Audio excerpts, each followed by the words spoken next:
नमस्कार. लक्ष आणि एकाग्रता याबद्दलच्या या दुसऱ्या भागात आपलं स्वागत आहे. तुम्ही पालक म्हणून घरी काय गोष्टी करू शकाल की ज्यामुळे तुमच्या मुलाची एकाग्रता वाढायला मदत होईल आणि त्यांचं लक्ष जास्त चांगलं लागेल, याबद्दल आपण या भागात बोलणार आहोत. मागच्या भागात आपण असं बघितलं की मेंदूचे वेगळे वेगळे भाग, त्या भागांमध्ये एकमेकांशी असलेली कनेक्शन्स, त्यामध्ये जाणारी विशिष्ट न्यूरोकेमिकल्स आणि त्या सगळ्यांमधून बनणारी मेंदूची वेगळी वेगळी फंक्शन्स, या सगळ्यांनी मिळून एकाग्रतेवर आणि लक्ष देण्यावर परिणाम होतो. आज आपण बघणार आहोत की म्हणजे तुम्हाला काय करता येईल ज्यांनी या गोष्टी बदलतील. सर्वात महत्त्वाचा भाग, जो डॉक्टर म्हणून माझ्या दृष्टीने कमालीचा महत्त्वाचा आहे, ते म्हणजे ज्या गोष्टींमुळे लक्ष देण्याची प्रक्रिया किंवा एकाग्रतेची प्रक्रिया खराब होते, त्या गोष्टी पहिल्यांदा थांबवाव्या लागतात. ओके, म्हणजे एखाद्या पिंपामध्ये तुम्ही पाणी भरत असाल आणि त्या पिंपाला 4 ठिकाणी भुकं पडलेली असतील, तर तुम्ही कितीही पाणी ओतलं तरी ते शेवटी रिकामं होणार आहे. त्यामुळे ती भुकं बुजवणं हे आपलं पहिलं काम आहे. तर ते काही गोष्टी आधी बघूया. पहिली गोष्ट, सर्वात महत्त्वाची गोष्ट, आणि तुम्ही सगळं विसरून फक्त एवढ्या एकुलत्या एक गोष्टीवर जरी फोकस केला तरीही तुम्हाला बराच फायदा मिळू शकेल, ती गोष्ट म्हणजे झोप. झोप. रात्री शांतपणे मेंदूला विश्रांती मिळणे हा अटेन्शन, फोकस, कॉन्सन्ट्रेशन, मेमरी आणि इव्हन मूड आणि शारीरिक थकवा ह्याच्यासाठी असलेला सर्वात महत्त्वाचा भाग आहे. 10-12 वर्षाच्या आतल्या मुलांनी जवळजवळ 10 तास, 11 तास सुद्धा ते झोपतात रात्री आणि दुपारी मिळून. आणि वयात यायला लागली की मुलांची झोप थोडी कमी होते किंवा त्याची वेळ बदलते, पण तरीही त्यांना 8 ते 10 तास झोप लागते. यापेक्षा जर झोप मुलांनी कमी घेतली तर त्यांच्या स्मृतीवर त्याचा परिणाम होतो, त्यांच्या चिडचिडेपणावर त्याचा परिणाम होतो, त्यांच्या मूडवर परिणाम होतो आणि ते किती फोकस करू शकतात ह्याच्यावर त्यांचा परिणाम होतो. कारण झोपेमध्ये काय होत असतं, सर्वात महत्त्वाचं फंक्शन म्हणजे दिवसभर विविध गोष्टी गोळा करून थकलेला मेंदू हा तेव्हा विश्रांती घेत असतो. म्हणजे रात्री एखाद्या शहरामध्ये जर रस्ते साफ करणारी, कचरा उचलणारी यंत्रणा जर रात्रभर त्यांनी काम केलं, तर रात्री 10 वाजता तुम्ही बघितलेला रस्ता आणि सकाळी 6 वाजता बघितलेला रस्ता ह्याच्यात जसा जमीन आसमानाचा फरक असतो, ते काम त्या मेंदूमध्ये होतं की अनावश्यक गोळा झालेल्या मेंदूतल्या केमिकल्सचा मेटाबॉलिझम जो चालू असतो, चयापचयाची जी प्रक्रिया चालू असते, त्याच्यात अनेक नको असलेल्या गोष्टी तयार होतात. त्या गोष्टींचा निचरा करणे, त्याची विल्हेवाट लावणे ह्याचं काम मेंदू करतो. त्यामुळे तो सकाळी फ्रेश राहतो. दुसरी अत्यंत महत्त्वाची गोष्ट, आणि तुमचं मूल जर विद्यार्थी असेल तर तुमच्यासाठी सर्वात महत्त्वाची गोष्ट म्हणजे शॉर्ट टर्म मेमरीचं लाँग टर्म मेमरीमध्ये कन्व्हर्जन करणे. म्हणजे नुकतीच शिकलेली गोष्ट ही कायमची लक्षात राहावी, हा जो मेकॅनिझम आहे, हा शॉर्ट टर्ममधून लाँग टर्ममध्ये एखादी गोष्ट ट्रान्सफर करायची जी गोष्ट आहे, ती झोपेमध्ये होते. जेव्हा झोप कमी पडते तेव्हा मेमरी फंक्शन यामुळे अफेक्ट होतं, लर्निंग म्हणजे शिक्षण यामुळे अफेक्ट होतं. आणि तिसरी सर्वात महत्त्वाची गोष्ट म्हणजे दिवसभर घडलेल्या त्रासदायक घटनांचा अर्थ लावून त्या जागच्या जागी ठेवणे आणि त्याच्यामुळे निर्माण झालेल्या इमोशन्स या शांत करणे, हे कामसुद्धा रात्री झोपेमध्ये होतं. त्यामुळे दुसऱ्या दिवशी सकाळी तुम्ही उठता तेव्हा तुम्ही फ्रेश असता, तुमचा मेंदू हा जास्त शिकलेला असतो आणि तो जास्त स्थिर असतो किंवा पॉझिटिव्ह मनोवृत्तीमध्ये असतो. जर तुम्ही मुलांची झोप या गोष्टीकडे दुर्लक्ष केलं तर या सर्व गोष्टी अफेक्ट होतात.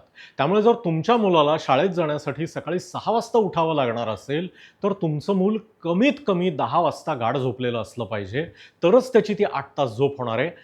ते 10 वाजता झोपेल ह्याच्यासाठी काय करायचं, ही जबाबदारी तुमच्यावर आहे.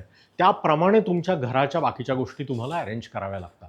तेवढी जर तुम्ही मुलाला झोप देत नसाल, तर तुम्ही मुलांना शाळांमध्ये पाठवून, ट्युशनमध्ये पाठवून आणि विविध प्रकारची औषधं देऊन काहीही उपयोग होणार नाही.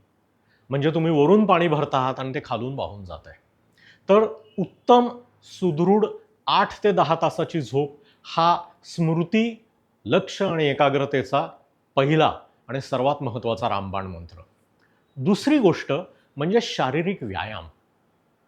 तुम्हाला कदाचित माहिती नसेल की व्यायाम केल्यामुळे त्या भागाचा रक्तपुरवठा तर वाढतोच, पण एकंदरीत जो सर्क्युलेटरी बूस्ट मिळतो त्यामुळे मेंदूचा रक्तपुरवठा सुद्धा वाढतो. त्यामुळे मेंदूची अनेक कार्य ही जास्त चांगली व्हायला मदत होते. शिवाय नर्व्हची डेव्हलपमेंट करणारा एक NDRF म्हणून फॅक्टर असतो मेंदूमध्ये. तो फॅक्टर व्यायामामुळे स्टिम्युलेट होतो आणि त्यामुळे नर्व्स एकमेकांशी कनेक्शन वाढवायला सुरुवात करतात. म्हणजे ॲक्च्युअली तुमच्या नर्व्सची तेव्हा वाढ होते. त्याच्यासाठी हा पदार्थ भयंकर महत्त्वाचा असतो आणि जो व्यायामाने निर्माण होतो. त्याच्यामुळे जे लोकं व्यायाम करतात, उत्तम प्रकारचा व्यायाम करतात, नियमित व्यायाम करतात, त्यांच्या मेंदूची वाढसुद्धा जास्त चांगल्या प्रकारे होते. आणि आपण आज ज्या विषयाबद्दल बोलतो आहोत ती एकाग्रता वाढवण्यासाठी व्यायामाचा खूप मोठा उपयोग होतो. विशेषतः तुम्ही जर टू अँड फ्रो गेम खेळत असाल, म्हणजे टेनिस आहे, टेबल टेनिस आहे, बॅडमिंटन आहे, बास्केटबॉलसारखा गेम आहे, फुटबॉलसारखा गेम आहे, की जिथे इतर लोकं काय करता आहेत याच्यावर लक्ष ठेवून तुम्हाला स्वतःची प्रतिक्रिया द्यावी लागते, तर तुमची एकाग्रता वाढायला त्यामुळे मदत होते. म्हणजे तुमचं फ्लोटिंग अटेन्शनही सुधारतं आणि तुमचं स्पेसिफिक ॲक्शनसुद्धा सुधारते. त्याच्यामुळे आपण ज्या वयाच्या मुलांबद्दल बोलतो आहोत, म्हणजे 0 ते 18 वाले किंवा 2 ते 3 ते 18 वाले, या सर्व मुलांना दिवसातनं निदान एकदा तरी तास, सव्वा तास अंग झटकून खेळ करता आला पाहिजे. जर शक्य असेल तर दिवसातनं 2दा अर्धा पाऊण तासासाठी खेळता आलं पाहिजे. विशेषतः जी मुलं जास्त अस्वस्थ आणि चंचल आहेत, ती जर अर्धा तास खेळून मग अभ्यासाला बसली, तर पुढचे तास 2 तास त्यांचं कॉन्सन्ट्रेशन खूप जास्त चांगलं होऊ शकतं. ह्याचा अर्थ असा की दुसऱ्या दिवशी परीक्षा असेल, तरीही आज संध्याकाळी खेळणं गरजेचं आहे. बरेचसे पालक मुलांच्या परीक्षा चालू झाल्या की काय, परीक्षा नुसत्या जवळ आल्या, तरी मुलांचं ग्राउंड आणि खेळ पहिल्यांदा बंद करून टाकतात. ही कमालीची चुकीची गोष्ट आहे. उलट परीक्षेच्या आदल्या दिवशी, अगदी उद्या विज्ञान किंवा गणिताचा पेपर असेल, तरीही आज संध्याकाळी तासभर खेळणं गरजेचं आहे. त्यामुळे उलट तुमचा परीक्षेमधला परफॉर्मन्स हा जास्त चांगला होणार आहे, कमी नाही. ही खूप महत्त्वाची लक्षात ठेवायची गोष्ट आहे. तिसरी गोष्ट म्हणजे कुठल्यातरी छंदामध्ये तुमच्या मनाला एक विरंगुळा देणे. सर्वात उत्तम छंद ह्याच्यातले कुठले आहेत? तर म्युझिक. म्हणजे चांगल्या प्रकारचं म्युझिक ऐकणे किंवा त्याहूनही चांगलं म्हणजे स्वतः एक म्युझिकल इन्स्ट्रुमेंट शिकणे किंवा गाणं शिकणे, डान्स शिकणे, एखादा खेळ शिकणे, काहीतरी स्वतःच्या हाताने बनवायला शिकणे, पझल्स सोडवणे, साधं वाचन करणे, यामुळे सुद्धा एकाग्रता वाढायला मदत होते. या सर्व गोष्टी कमालीच्या महत्त्वाच्या आहेत.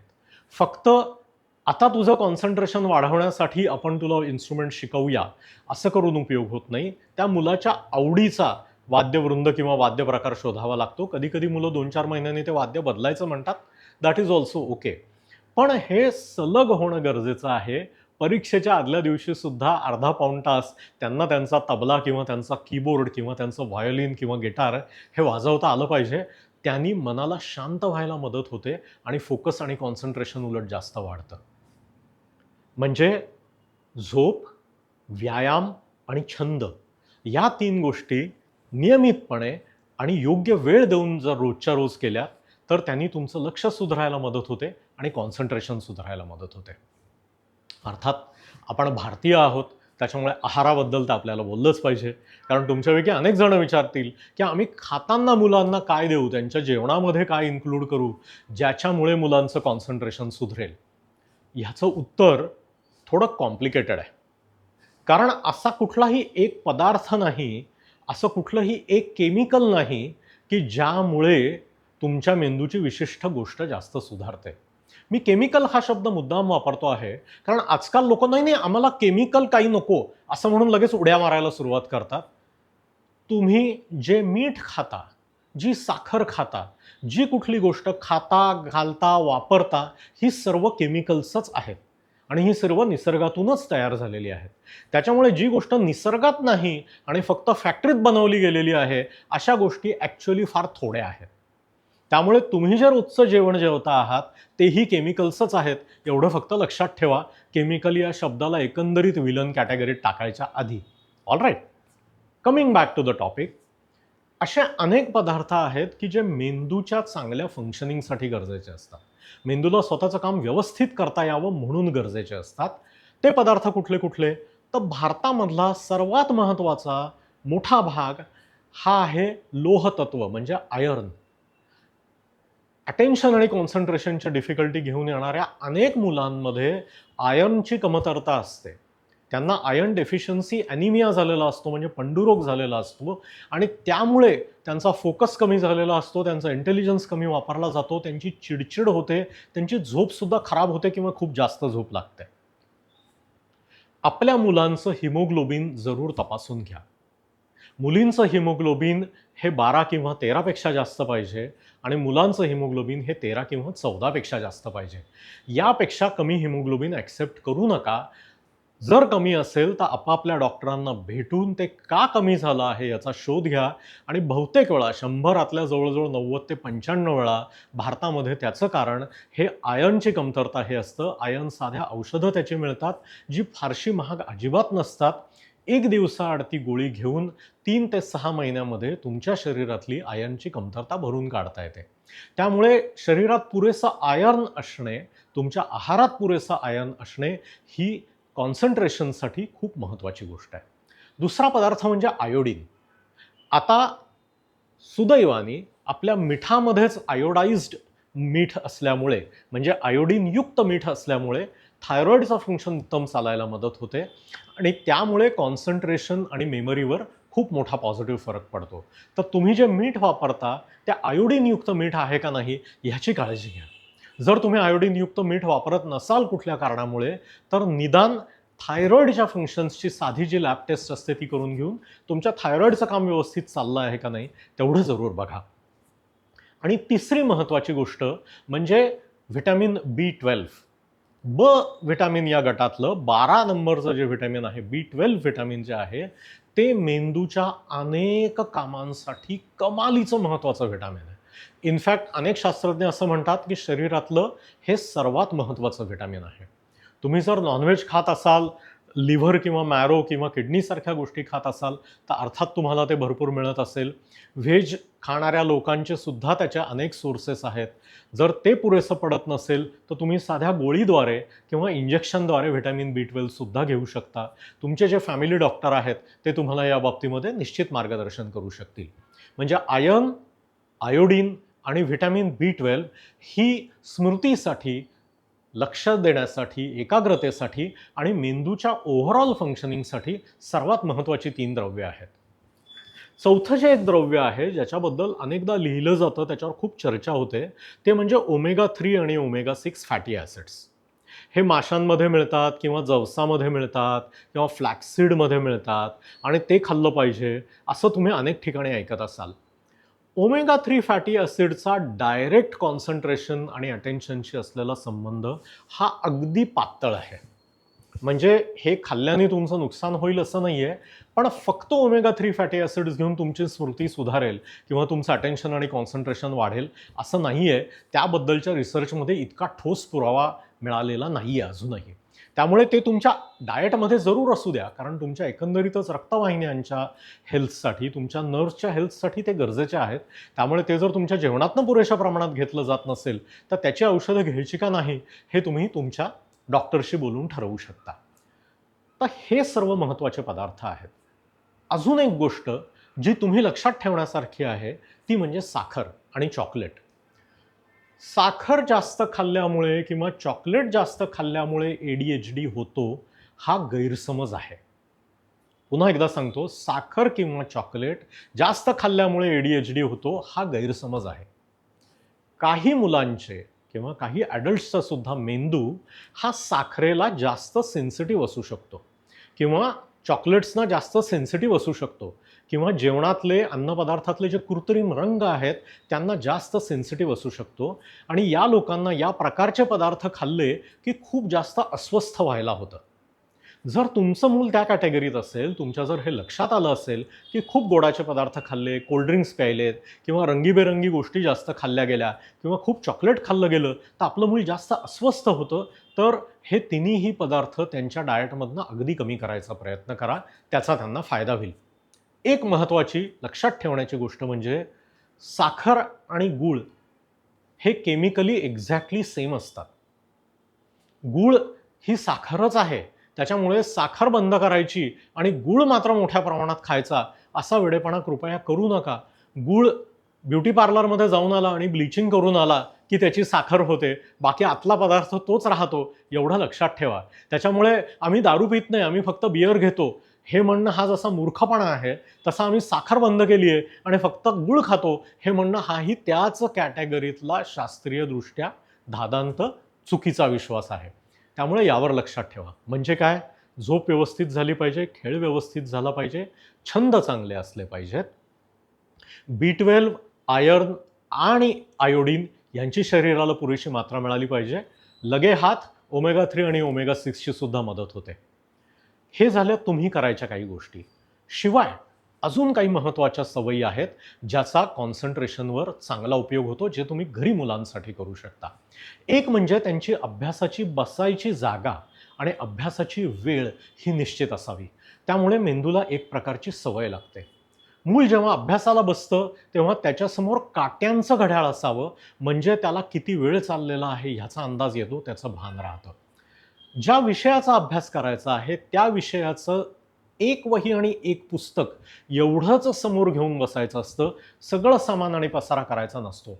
अनेक लोक आता मुलांच्या रूम या इतक्या विकृतपणे डेकोरेट करतात की ते मूल घरात आहे का एंटरटेनमेंट पार्कमध्ये आहे हे कळणार नाही, अशा प्रकारच्या खोल्या बनवल्या जातात. निदान अभ्यासाचा कोपरा तरी थोडा शांत, न्यूट्रल रंग असलेला आणि कमी गोंगाट असलेला असावा. तिसरी गोष्ट म्हणजे मुलांच्या जवळ बसून अभ्यास करून घ्यायची सवय लावा. काही मुलांना ते कॉन्सन्ट्रेशन डेव्हलप करायला 6 महिने ते 1 वर्ष जावं लागतं. पूर्वीही आपण एका व्हिडिओमध्ये हे बोललेलो आहोत मुलांचा अभ्यास कसा घ्यायचा याच्याबद्दल, की 15 मिनिट तर 15 मिनिट शेजारी बसून त्यांना मदत करा. 15 मिनिटानंतर उड्या मारून येऊ द्या. परत पुढची 15 मिनिटं घ्या. असं 2-3 वेळा करा. विषय बदलून बदलून अभ्यास घ्या. आता मी बसलो आहे तर पुढच्या 2 तासात तुझा सगळा पोर्शन संपवूनच टाकतो, अशा अट्टहासाने बसू नका. जवळजवळ 6 महिने ते 1 वर्ष अशा प्रकारे ग्रॅज्युअली त्या अभ्यासाचं प्रमाण वाढवून 1 ते 2 तासापर्यंत न्यावं लागतं. त्यामुळे अगदी लहान असल्यापासून मुलांच्या बरोबर तो अभ्यास करून घ्यायला सुरुवात करा. खेळून आल्यावर त्यांचा अभ्यास करून घ्या आणि त्यानंतर त्यांना शांतपणे झोपू द्या. या सर्व गोष्टींचा कॉन्सन्ट्रेशन वाढायला मदत होते. त्याच वेळेस सर्वात महत्त्वाची आता शेवटची गोष्ट, कारण ह्याच्याबद्दल बोलल्याशिवाय कॉन्सन्ट्रेशनबद्दलची चर्चा संपूच शकत नाही, ते म्हणजे स्क्रीन टाईम. तर तुम्ही किती स्क्रीन वापरता आहात यावर तुमचं कॉन्सन्ट्रेशन ठरत नाही. जगातले मोठे मोठे शास्त्रज्ञ आणि अगदी खेळाडूसुद्धा स्क्रीनसमोर भरपूर वेळ काढतात. त्यांच्या कामासाठीच ते स्क्रीनसमोर बसलेले असतात. तुमच्यापैकी अनेक जणांचं बैठं काम हे स्क्रीनसमोर असणार आहे. फक्त त्या स्क्रीनमुळे तुमचं कॉन्सन्ट्रेशन बदलत नाही. तुम्ही तो स्क्रीन केव्हा वापरता आहात, कशा प्रकारे वापरता आहात, कशासाठी वापरता आहात आणि किती वेळ वापरता आहात हे खूप महत्त्वाचं आहे. जर तुम्ही स्क्रीनवर सतत तुमचं मनोरंजन करणाऱ्या गोष्टी बघत असाल, अति स्टिम्युलेट करणाऱ्या गोष्टी बघत असाल, तर तुमच्या मेंदूला त्या स्टिम्युलेशनची सवय लागते आणि मग त्याच्या खालचं काहीही भयंकर बोर वाटायला लागतं. विशेषतः अभ्यासाचा आणि कामाचा कंटाळा यायला लागतो. तुम्ही जर फक्त 70 आणि 60 सेकंद चालणाऱ्या गोष्टी सतत तासनतास, दिवसानुदिवस, वर्षानुवर्ष बघत असाल, तर तुमचं कॉन्सन्ट्रेशन कमी व्हायची शक्यता आहे, असं अनेक शास्त्रज्ञ म्हणतात. तुम्ही रात्री उशिरापर्यंत फोन जर बघत असाल किंवा अशा प्रकारची एंटरटेनमेंट बघत असाल, तर तुमची झोप कमी होते आणि ती उत्तेजना झोपेमध्ये सुद्धा कॅरी होते आणि अजून झोपेची क्वालिटी खराब होते आणि त्याचा कॉन्सन्ट्रेशनवर फरक पडतो. म्हणजे फक्त स्क्रीनचा वेळ नव्हे, तर तुम्ही तो स्क्रीन कशासाठी वापरता आहात, केव्हा वापरता आहात आणि किती वेळ तेव्हा वापरता आहात आणि त्यामुळे इतर कुठल्या कुठल्या गोष्टी थांबता आहेत. म्हणजे झोप, जेवण, खेळणं, छंद आणि नियमित अभ्यासाची वेळ ही जर स्क्रीनमुळे कॉम्प्रोमाइज होत असेल, तर स्क्रीन टाईम हा तुमच्यासाठी प्रॉब्लेम आहे. या सगळ्याचा सम्यक विचार करून तुमच्या घरातलं वातावरण, तुमचं टाईम टेबल, तुमच्या घरातली अरेंजमेंट ही बदलून मुलांबरोबर अभ्यासाला बसायची तयारी करून आणि या विशिष्ट ब्लड टेस्ट करून तुमच्या जीपीला किंवा तुमच्या पेडियाट्रिशियनला भेटून योग्य औषधं घेऊन तुम्ही तुमच्या मुलांना कॉन्सन्ट्रेशन वाढवायला, लक्ष नीट ठेवायला निश्चित मदत करू शकता. एक लक्षात ठेवा, ADHD म्हणजे attention deficit hyper activity disorder हा जो फोकस आणि कॉन्सन्ट्रेशनला त्रास देणारा आजार आहे, त्याच्याबद्दल मी या दोन्ही व्हिडिओजमध्ये बोललेलो नाही आहे. हे तुमच्या माझ्यासारख्या सर्वसामान्य माणसांना कॉन्सन्ट्रेशन वाढवण्यासाठी काय करता येईल ह्याचे साधे घरगुती उपाय आहेत. नमस्कार.